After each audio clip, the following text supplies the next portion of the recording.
Let's do this. Okay. So I think all of us should have read the book, right? Right? You guys have read it, right? All of it? Yeah. No? Yeah. Yes, we read it. So for arguments and argumentation, well, since all of us had read it, I would not necessarily like go over the whole thing, but I would definitely be giving you my comments about how the author had tried to sum up arguments and argumentation. And if you can see clearly from page 17, or if that would be more helpful to share my screen, then I would do that. I would do that.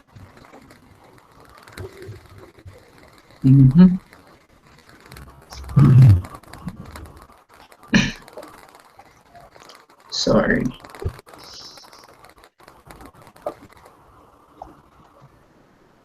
Connect.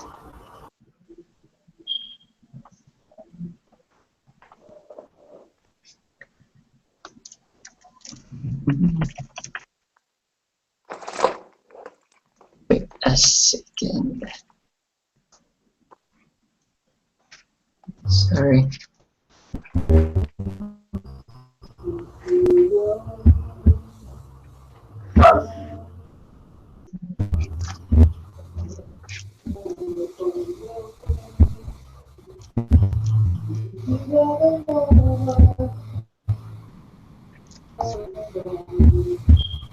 Okay. Somebody saying that. Wait. Okay. Everyone can see my screen, correct? Yes? Yes? Hello? Yes, everyone can see my screen. Yeah. Right. Great, thank you. So here, so one really interesting thing about how the author defined an argument is that, so he started with this, so an argument is a collection of statements organized in a way that highlights connections between those ideas to demonstrate that because some of the statements in the collection are believed to be true, other statements in the collection should be accepted. I highlighted these phrases and some of the words just to demonstrate a point. So, which I totally agree. So he said that an argument is, and it's like the whole sentence, the whole of it is actually describing what an argument is. So an argument is, you did not just say that arguments are, but a single argument. I think that's what the author wants to say. A single argument is not just any sentence, but it's a collection of statements organized. I like how he says organized, because it always gives us this idea that an argument should not just be any sentences or any claims that we want to prove. It should be something that is organized and in a way that highlights connections. So even from his definitions, he is showing us that there should be something that should be highlighted when we try to argue, especially in the premise of debate. And then this following statement that says that because some of the statements in the collection are believed to be true, other statements in the collection should be accepted as true. How I understood this is that, well, not all of your claims, or not all of your support, or not all of your not all of your claim, not all of your support will be something that is acceptable to the audience or even to the adjudicators. However, as long as you can establish something, you can infer something or establish a connection across those statements, even not all of the statements cohere, that is an argument. So if we would move on to what he's been discussing, he discussed this composition of an argument. So he says that an argument should have three parts. An argument should have a claim, a support, and an inference. And he even went on to say that a claim is a statement to be accepted as true. It is not an argument itself, he noted. So when we say we're bringing to the table a claim, or when we are speaking of a claim, we can generally see this among children, right? When we, let's say, when we observe children arguing over something that blue is the best color or red is the best color, actually they are making claims. However, at the end of the day, they would just be speaking and they would just be throwing the same sentences.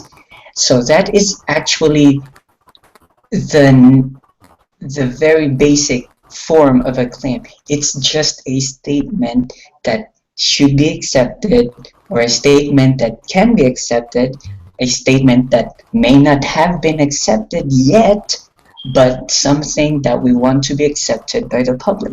Let us remember, it is not an argument itself.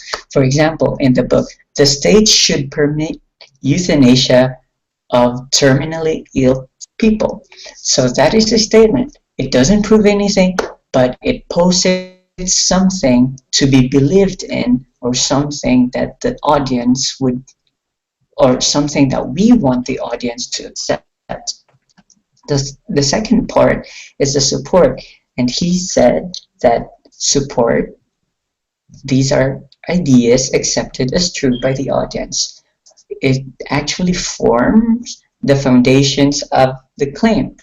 So a support, according to the book that we have read, he said that these are ideas that the audience accepts as true. For example, upon death, the terminally ill patient's physical suffering ceases. So that's an idea that general public would agree, right? So if a terminally ill patient dies, its physical suffering ceases. So that is a good support to the claim we made earlier, that the state should permit euthanasia of terminally ill people. And then our support is that upon death, then they would be free from this suffering. However, this is not the end of an argument. An argument also needs to have an inference. So an inference is actually the connection between a claim and a support. So when we say a connection, what has been reminded to me is that one of the things that we were discussing when I was still in college is that you reason. So when we infer something, we need to reason something. So that's why I also added a point, and I also commented as I was reading here, that when we infer, it actually forms the reasoning between supports, or the statement that we can label as supports, and the claim. For example, supports can be statistics, support can be facts, support can be a statement from somebody in authority. And as we try to connect those two dots, then that's what we call an inference. I think one of the best way, I think one of the best way to illustrate that is from Toulmin. So this is a guy that you would be hearing a lot about in debate. So his name is Stephen Toulmin, and he has this model which we call, from his name, Toulmin model. So the data or the support supports the claim. That's why we can see the arrow going to the claim. And then in between that, what connects the data from the claim is the reasoning process, which we call the warrant, or from the words of the author from the book that we read. it's the inference. See how it's actually modeled. So the data or the support connects to the claim, and then how we connect it is through a process we call reasoning, and authors would label it, or philosophers would label it, as warrant or inference. So that's pretty much about what we have for arguments. There. Ooh, there it is. So far, any question from the two viewers? No, there's not actually two viewers. Oh, there's like 15. Interesting. Anyway, so if you have questions, you can just like put it or type it on the chat box, and I would gladly respond to that. Now, let's proceed to argumentation. So we have learned earlier that an argument is composed of three things. It's composed of claim, support, and inference. Claim is just a statement that we want the audience to accept as true. Support is a fact that supports, or a data that supports our claim. And inference is the reasoning process that we engage for us to connect our data from the claim. For example, how we know that the physical suffering ceases upon death, and how could that be connected to the claim that why should the state permit euthanasia then? Is it solely for letting people who are terminally ill cease from suffering? So the connection there is the inference. So argumentation, as we move on, argumentation occurs when at least two individuals advance, critique, and defend arguments in an effort to prove that their claims should be preferred to the other arguers' claims. Actually, this is the definition that was given by the author. I forgot the author though. I'm really sorry. I'll just label him as Tom. So let's make Tom as the author. I'm really sorry.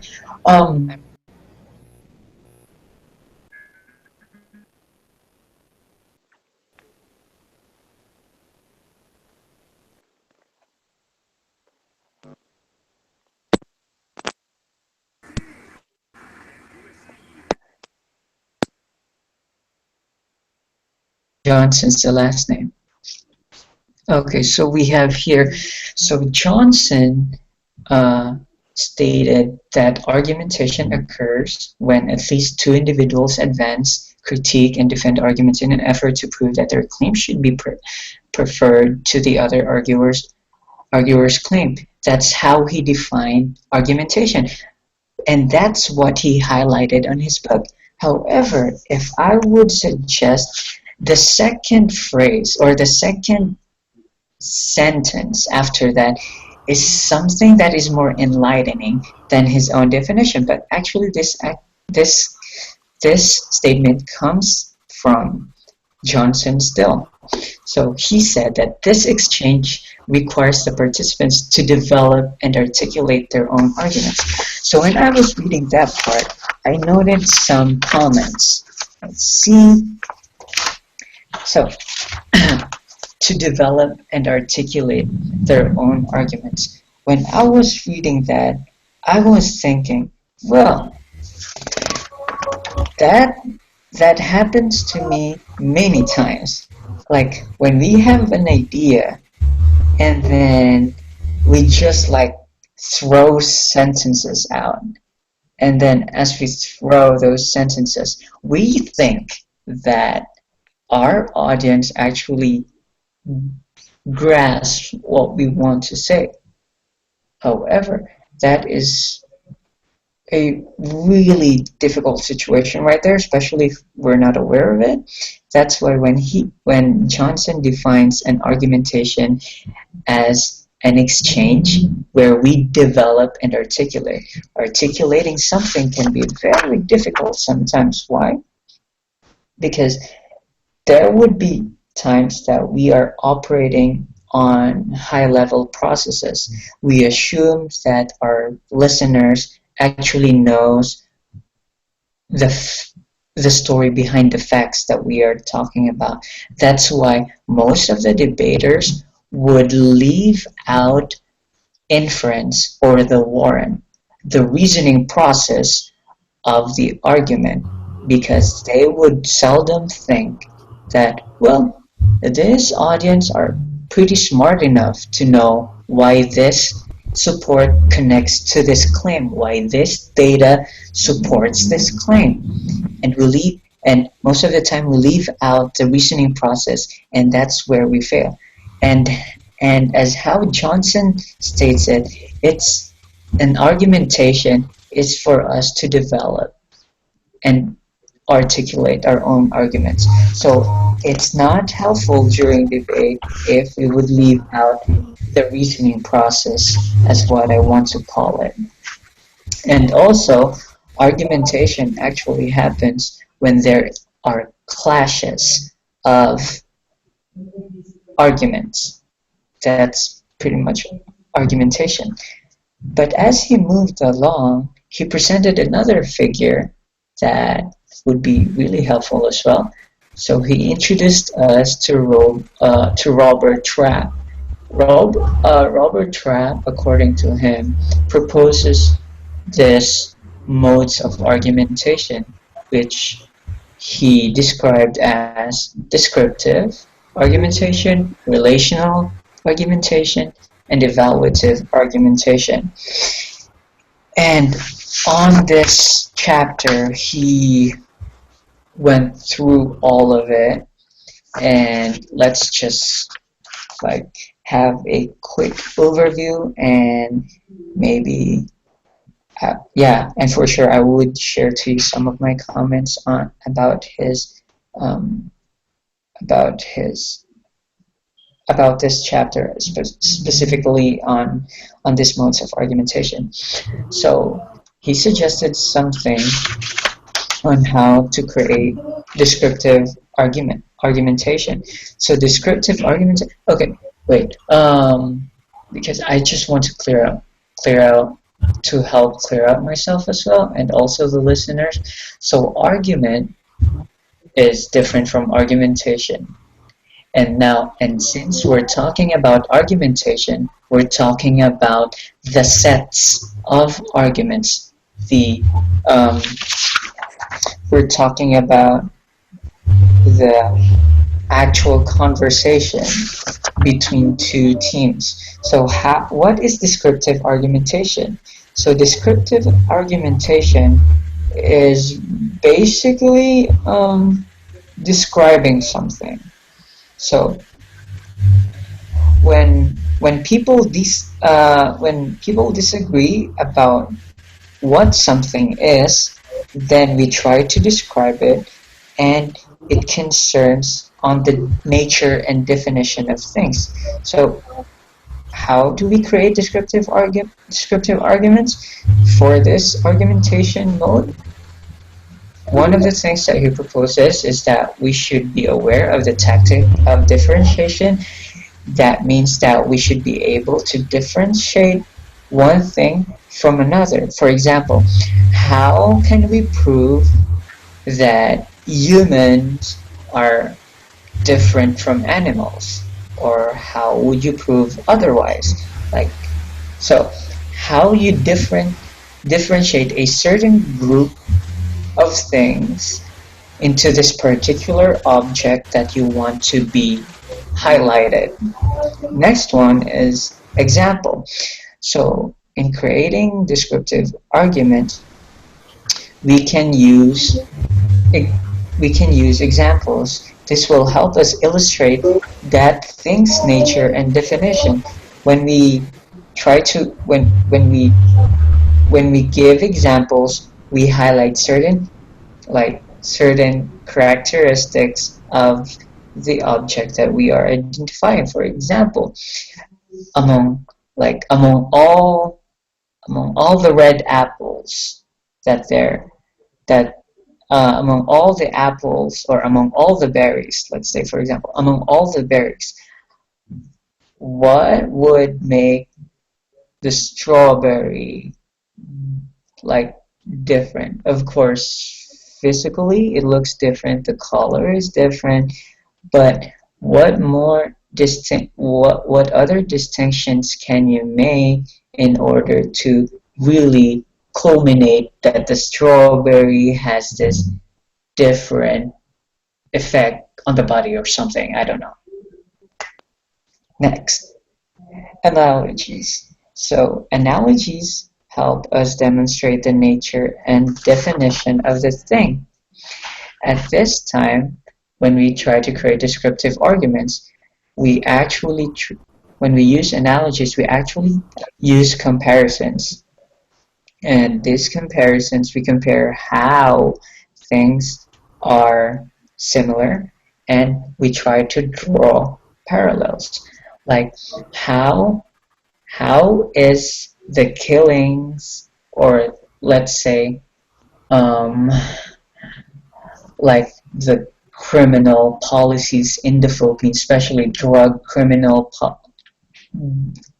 policies in the Philippines, different from other countries. Then we try to set them side by side, and then we try to distinguish what is different from one and what is different from the other. And when we try to define things during a descriptive argumentation, then we also use authority. Basically, I would just be throwing these things out, and I hope you would remember something, because this would be helpful when we go, as we move along to the next chapters that will be discussed by the other speakers. Now, let's see, how do we oppose these descriptive arguments? So we oppose them by using intrinsic characteristics. So when we say intrinsic characteristics, at this time, when we actually examine the characteristics being associated to the thing being defined. And then when we say thoroughness of characterization, this is the time when we actually look for the relevant characteristics of the item or the object being defined. How is the drug policy in the Philippines not intrinsically different, or not intrinsically similar to other policies in the world? Also, when I was reading this part of the book, I was thinking that in order to create a good opposing descriptive arguments, it would be really helpful that you would try to look for if there are some exclusivity of the description. When I say exclusivity of description, did the speaker left out anything? Did the other team left out anything substantial about the characteristics of this certain object, or this certain policy, or this certain rule or something? Next, relational arguments. From the word itself, it's actually trying to imply the causal relationship. If A happens, then B should happen. Something like that. Like, if there is A, there should always be B. If there's B, then there should always be C. The presence of C would require the presence of D. Something like that. Let's move on to this examples of creating relational arguments. Reduction. When we say reduction, basically we would create a general claim, and from that general claim, we try to narrow down our considerations until we arrive to causal relationships. Yeah, somebody's calling my name? I'm not sure. Somebody's calling my name. Okay, nobody. Anyway, let's move on to analogies as well. Analogies for this type of arguments just tells us that the causal relationships between things uh, is is well, actually it asserts the causal relationship between things by comparing the known instance with circumstances that are known, like because we one of the statement we can make here is that we that this house, or if that's still the case for British parliamentary system, so we would basically say like we are not just aware of the presence of this variable A that actually is affecting this variable C.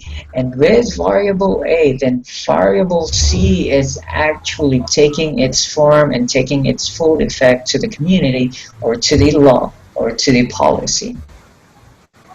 And another thing in creating relational arguments is that we also rely on some authority. So how do we oppose this relational arguments?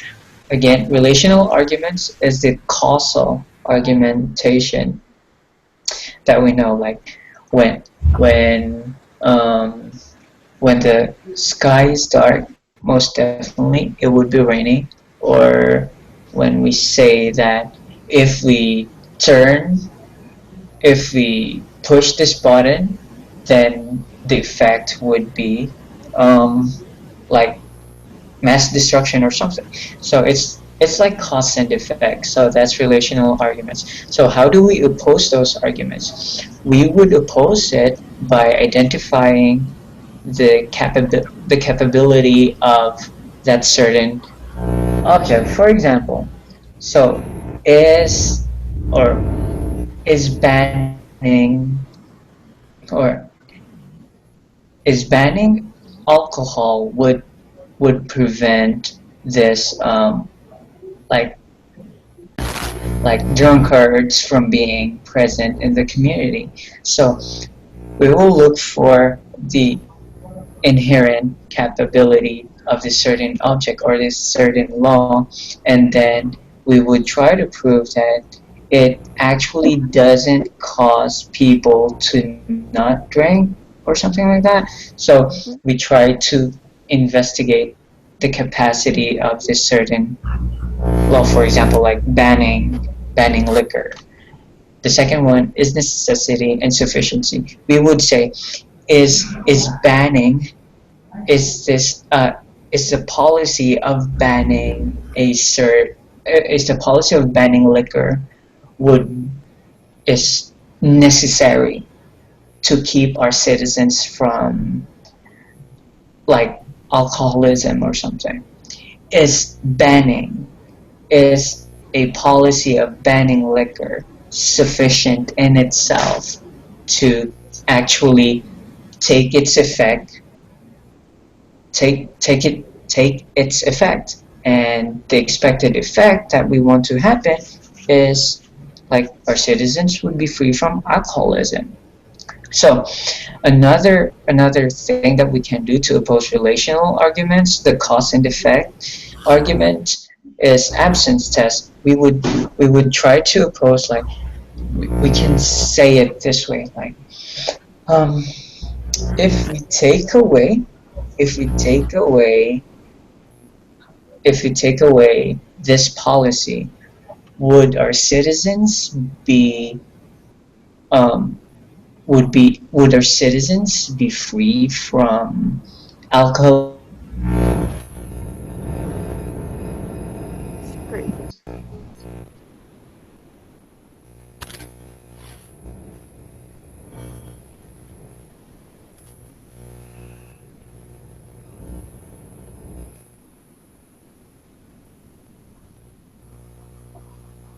the correlativity is that when we try to assess the co-occurrence of the alleged cause and effect.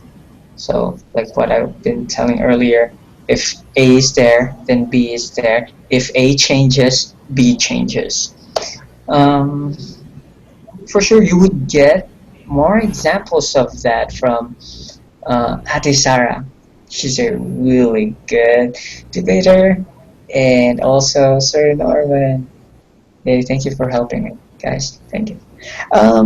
So the next one would be wait there. Okay, so the next one is creating evaluative arguments. So at this point of argumentation, what is being or the arguments or how the arguments are being organized is basically describing and comparing stuff. This is where descriptive argumentations and relational argumentations boil down. So it boils down to evaluative arguments. So first you identify and then you compare the components. So in evaluative arguments, what we generally do is that we define something, and from that definition we try to produce a standard. For example, I really like the example here. So um, the example given by uh, so so the example given by Johnson is about China, and it says that this house fears the rise of China. And in an evaluative argumentation, what we would do is that we would try to set a standard of how certain things would cause fear. Is this data, is this knowledge of China that we have actually causes fear or produces fear? So by our definition, we actually sets up a particular standard of things to evaluate the fear worthiness of something. And as we move along to the definition of certain qualities included in the proposition, he suggested a really good template, and you would see that on page 34 of Johnson's book. One tip that he gave us is that when we try to form a standard, it would be helpful if we form it like in the universal scale of things. If we would say universal, that would be something that's acceptable to everybody, a standard that is acceptable to everybody, or acceptable to our audience. Now, when also, as he basically gave some examples of that on page 36, and I think it would be best if you look that up. So how do we oppose evaluative argumentations? Basically, what he wants us to do is create a doubt. So when it's just so refreshing when I was reading that part of the chapter, because he insisted that we as debaters, especially when we recognize that we are evaluating in the premise of evaluative argumentation, is that if you're the opposition, you should always create a doubt.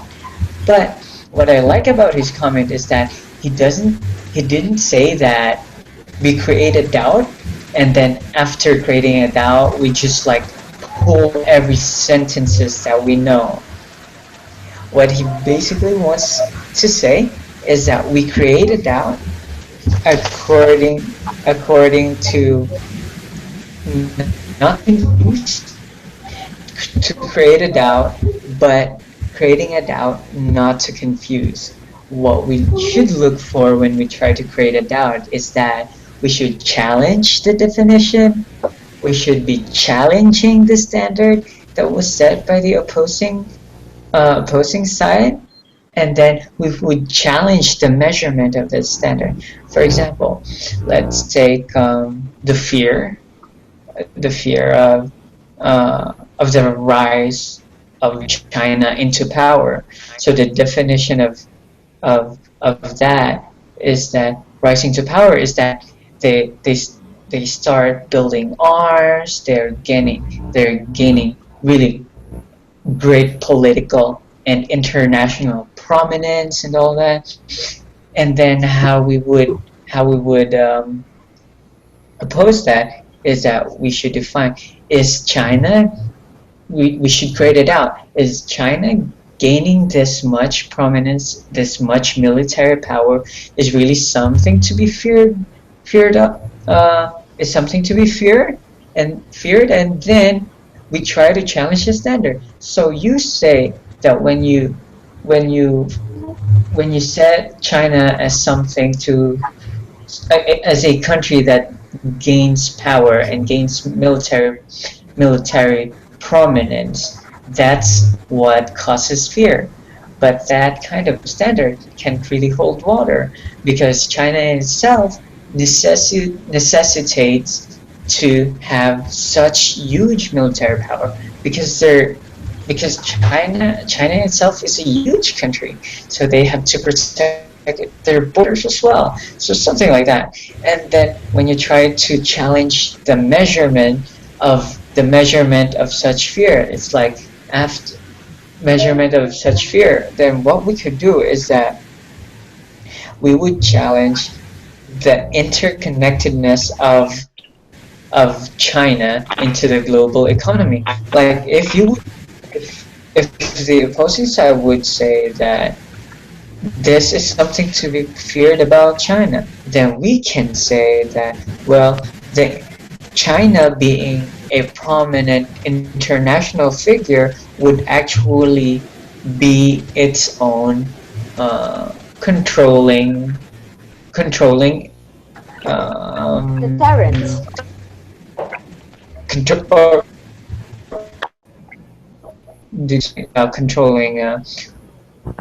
controlling factors that would regulate China's like ultimate rise to like political dominance in every corners of the world, because it's as Howard Johnson states it. He said that China's interconnectedness with the global economy provides a significant check on its economic influence, and its political authority is tempered by. It would be tempered by, of course, Western countries and nations with similar or equal power as China. So let me wrap those up. Like,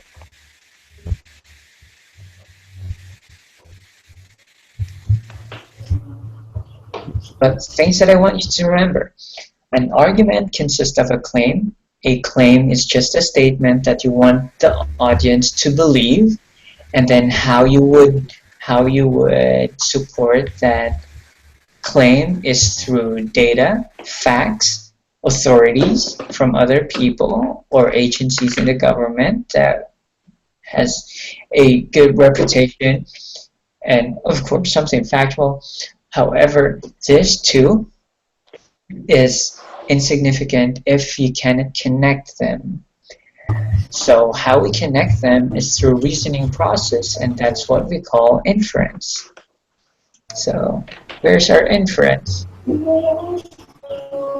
So let's say this is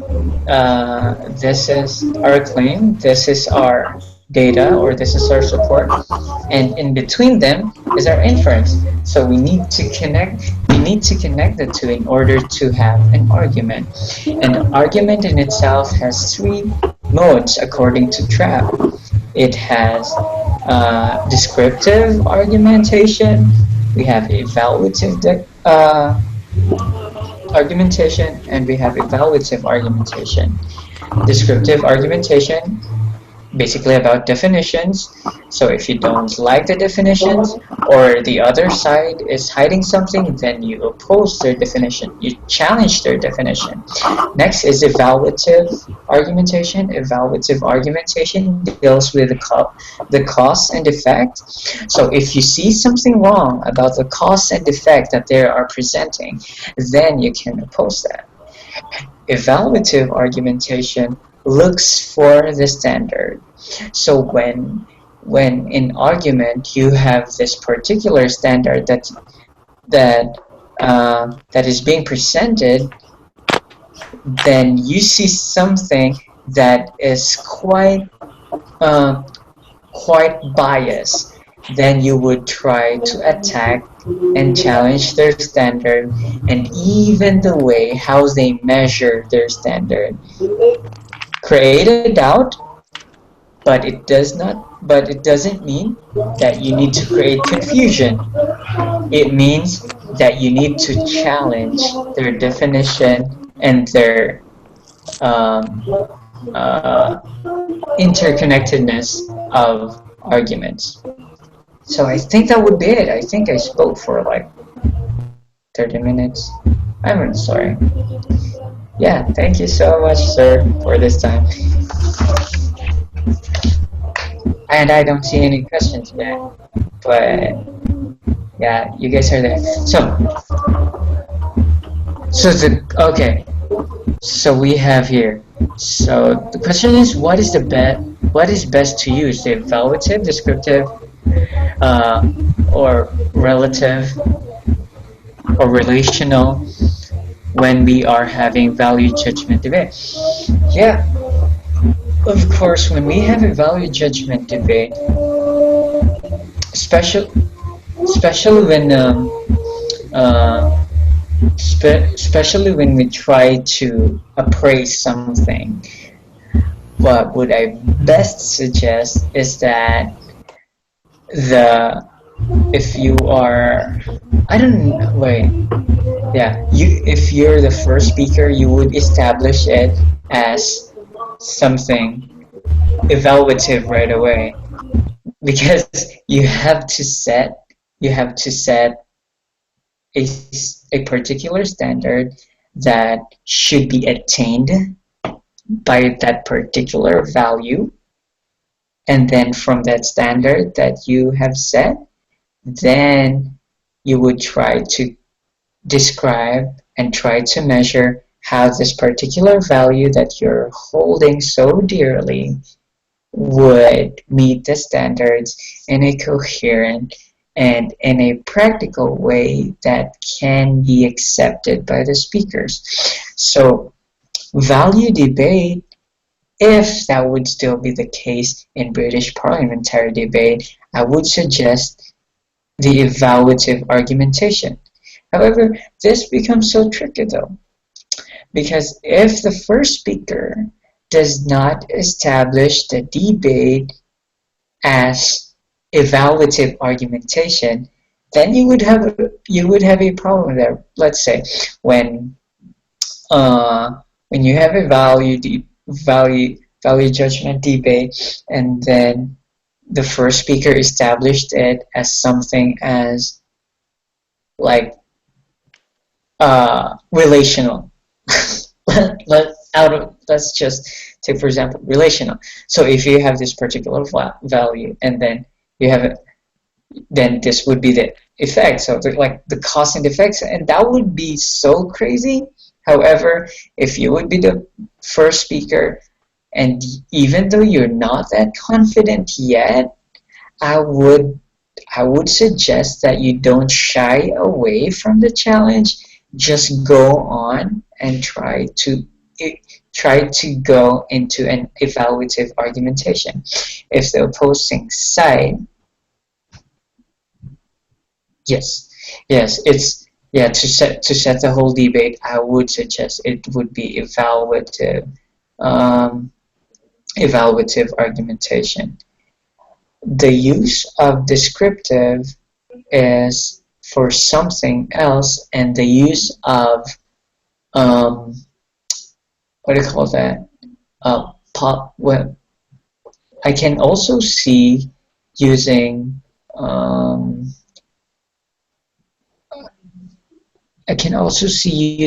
this relational argumentation, especially on policy debates, because you would want to characterize that certain policy, and then you would have to give analogies and try to differentiate this particular policy from other policies. Basically, you may evaluate it, but I think no, because I think the good way is that you use relational argumentation, because you would try to reduce it. You would try to reduce that certain idea, and then you would try to look for its capacity to do something, its necessity and sufficiency to do something.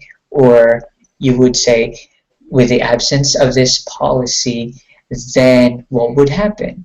And you would also look for the correlation between the effect of this policy to another. However, that it's not so limiting though. These modes of argumentation are just like really, um, really tight distinction of argumentation. But when it goes on a debate, basically what would help you is the strength of your arguments, which would have a claim, which would have a support, and it would have a warrant, or the reasoning process would always be there. Yeah. Thank you, Norman. Yeah, sir. So I think that would be it for this time.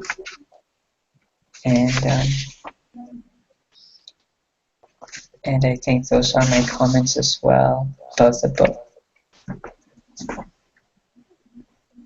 Another question: how many arguments are we going to use to support our side of the house, ideally? Huh. Well, how many arguments? Well, when I was teaching argumentation and debate at Holy Trinity, what I would always suggest to my student is that they would create two arguments. That means that they would have two claims. They would have many data, many supporting evidences, and then from those evidences as well, they would have this reasoning process, right? So two claims would be enough for me. Yeah, would be enough for me. Just do everything else. Just have your support ready, just have your data ready, and then try to connect those data to that to your first claim, and then several data again to another claim, and that would, I think that would take most of your time, especially the inference or the reasoning process.